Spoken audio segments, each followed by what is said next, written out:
Welcome to Thrive Radio. I'm your host, Amy Montgomery, entrepreneur and digital marketing agency owner. Today, my guest is Nikki Green. She's a career coach for millennials. She's the founder of Green Chameleon Collective. She helps compel future leaders to find strength in their uniqueness, teaching them to show their versatility and how to adapt to an ever-changing world. Nikki, welcome to the podcast. Hi, everybody. Thanks. So how did you become a career coach and why did you choose to focus on millennials? Yeah, so it was kind of a crazy 20 years working in tech, mostly in the finance side of it, balancing the books. And it was really a great adventure. But at some point I was like, man, I just want to do something for myself. I've learned a lot from others and it's time to give back in different ways. So like many people, I took off during the pandemic and I said, let's go do a business with no plan. And I said, what? I had saved money. I said, look, I have a year of this adventure of let me just explore myself and let me figure out what's going to be best for me. And I got a career coach for myself. I started journaling. I started thinking about the past, the times that were impactful for me, the things that I cared about. And I realized that time in my life of when I left university and I started in work, it was one of the toughest times in my life. I had this great school background behind me, not just a bachelor's, but I did my MBA. I spoke 4 languages. I went study abroad. And then crickets when I went to apply for jobs. And you're like, what am I missing? I feel like I did all the things.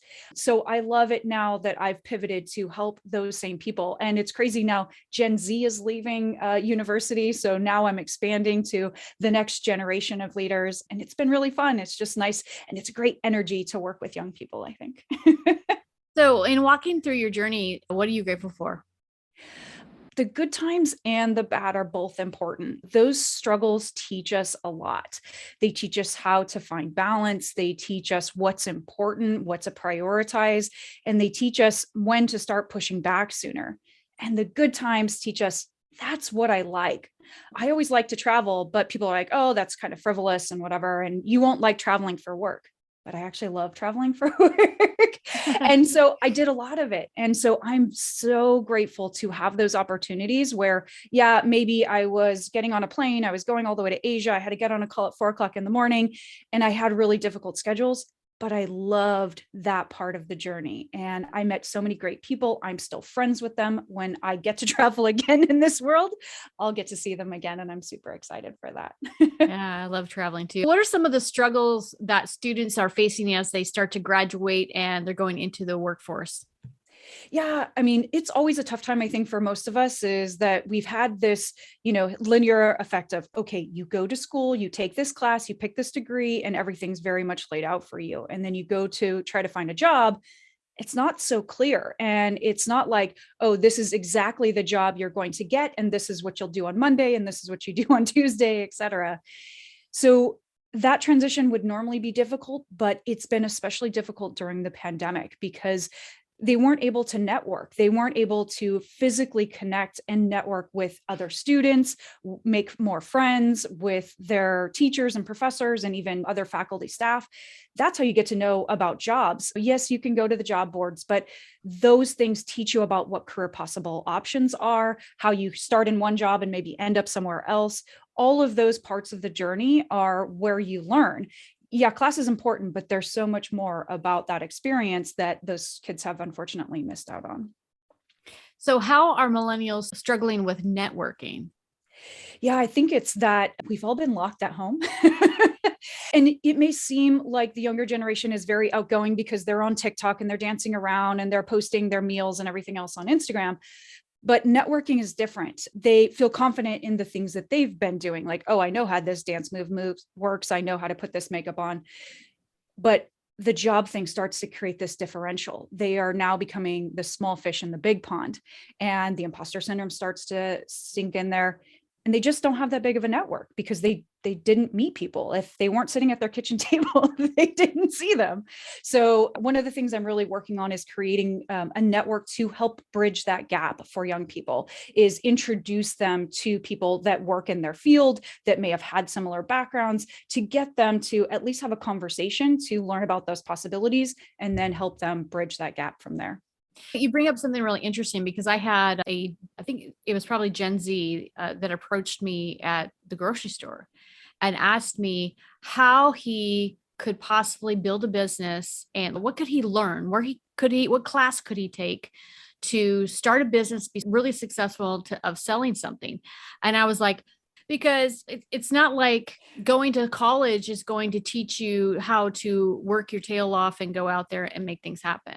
Right. You've got to get your feet wet. And so, yeah, that's so important with the networking and being able to connect with the people that are where you want to be so you can figure that out. Right. Because you just don't even know where to start, right? Yeah. It's not like someone gives you this piece of paper and it's like, okay, first step one is this, and then step two is that. You have to kind of bob and weave and figure out the journey all by yourself. And so that's really important. And so many of them want to do something like a gig economy, freelance, own their own business. And that's definitely something we're not teaching in most schools. And we're giving you some of the foundational elements, but how to run a business is very different than whatever the creative aspect is that you want to share with the world, right?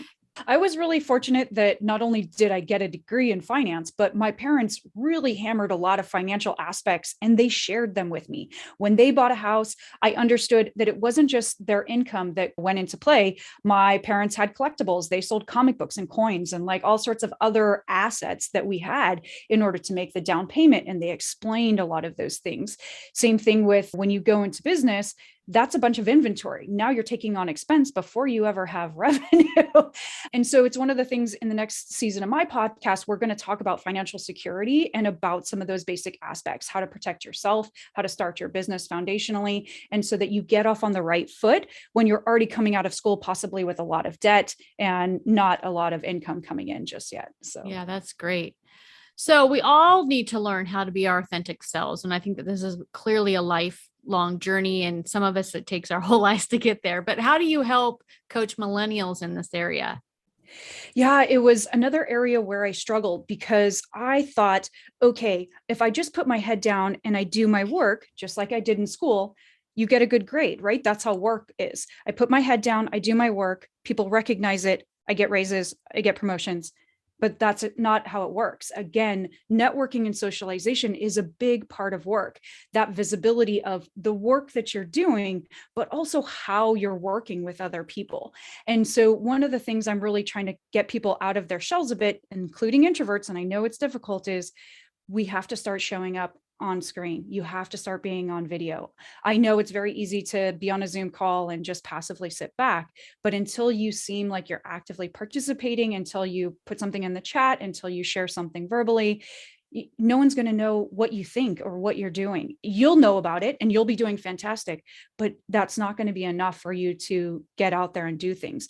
And that's maybe in a corporate environment. That's especially true if you want to own your own business. Just because you put yourself on Fiverr, Upworks, or one of these sites, you're in there with a sea of other people. You have to, again, learn how to do marketing and put yourself out there so that you have customers coming in. So it works both ways, no matter what kind of career path you're following, is really start to be that genuine part of yourself. Even if it's an introvert, there's plenty of ways that you can showcase your work without having to showcase your face or your dance moves. Yeah, right. Yeah. Well, and good thing like TikTok, there's equally now ages 34 and up on the platform. 50% is age 34 and up. So I think that they're starting to see, like I saw a leadership coach go viral, 2.5 million views, and he was just doing coaching in an office. Oh, that's fantastic. Yeah. So that demographic has changed. And I think that's slowly starting to, it's less parents trying to mimic their children with the dance moves, even though it is a dance app and they love when you put music and stuff. It is, I think it's morphing so that it'll influence them a little bit better on creating different content. But you have a book that is I Laugh in the Face of Danger. Can you share a little bit about it and how it helps millennials navigate? Yeah. So when I left my job, I started journaling. I started thinking about the past, thinking about where I was, thinking about where I wanted to be in the future. And those journals actually became a memoir of sorts. So I Laugh in the Face of Danger is some crazy stories of my life, of growing up with 6 parents, of moving constantly and living in a life of nonstop change, moving schools, moving houses, having to change friends, and then also experiencing bullying and some racism, not just in school, but also once I got into the corporate world and experiencing misogyny as a woman in Silicon Valley. The second half of the book is entirely career stories. And so I really tried to focus on what happens when you get into work and how you expect one thing, and sometimes you get disappointed, and sometimes really amazing things happen, and how you have to navigate each of those pillars as you work through your career. And so I use that as kind of a basis for just one, sharing my story. It always helps others to know they're not alone. Many people have different types of dynamics in their family, split family, single mom, grandma's helping, auntie's around. And so the stories of home life and being not just sort of one and two parents really helps a lot of people just figure out, how do I use those things to my advantage, instead of saying, oh my gosh, this terrible thing happened when I was younger. So a lot of lessons in that one. It's a short, quick read, so grab it. You can also listen to the Audible, which is always fun. So, Yeah, Audible's great. So can you share some of your client success stories? I always see the potential in people. I think that's been one of the things, is I love just motivating people and getting them excited. I find so many people just lack that confidence, especially after the couple of years we've had. A lot of people are struggling with, some mental anxiety and just depression from being stuck inside. And so for me, I love watching people transform, and all the people that I coached last year, just having them come back and be like, hey, this amazing thing happened. It's not like I talked to them for a few months and then they disappear.